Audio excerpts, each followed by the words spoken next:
Nan, Babo Kabalen, kumusta kayo po? My name is Louie. Welcome to Wear in Pampanga, where we help businesses promote their products to our Wear in Pampanga community. Today's vlog, naghahanap ka ba ng Japanese surplus warehouse? You came to the right channel and you're watching the right video cause I am in a Japanese surplus. Check out this warehouse, guys. This is so big. It has 3 chambers and they have a wide variety of items. Yeah, this is from Japan.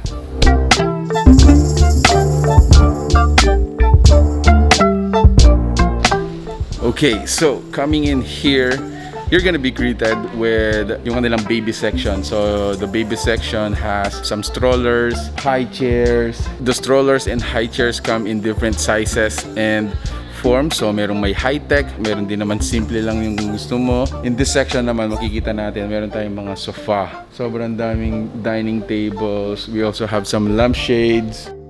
Check out this, I found this.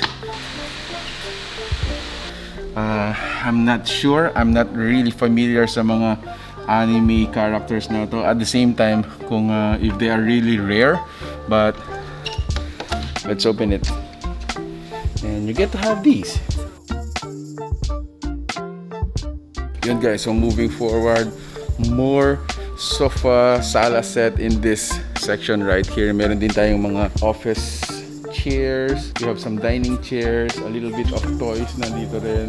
When we talk about Japanese surplus, we are talking about high grade quality materials. Isa pa sa mga characteristic nila is space saver. So most of the time guys, makikita nyo mga maliliit lang, hindi tulad lang mga American standard, which is it will take up a lot of space.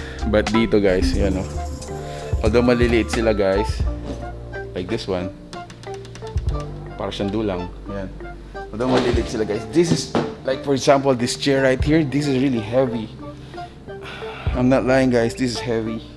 So now let's go to the next room. This is another chamber that you're gonna see here. Dito naman guys, makikita natin yung mga different kinds of beds, mga vanity mirrors and cabinets. You have some mats. You also have some mattress.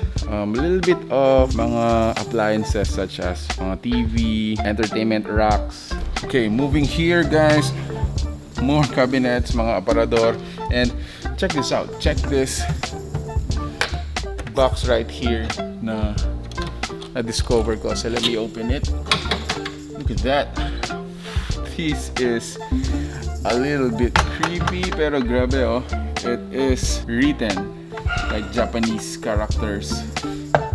Again with quality, wala akong masabi guys. Yan, so more cabinets. We have some for clothes.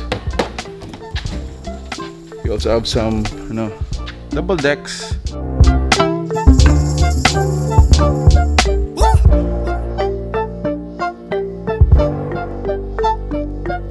So in this section naman, we have some car seats for your kids. Although you're dealing with second-hand items, we are talking about Japanese grade quality guys. So meron tayong mga high-tech, may mga umiikot.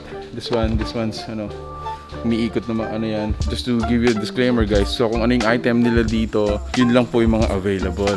Every week they have shipment coming from Japan. Let's talk about more details about this Japanese surplus warehouse.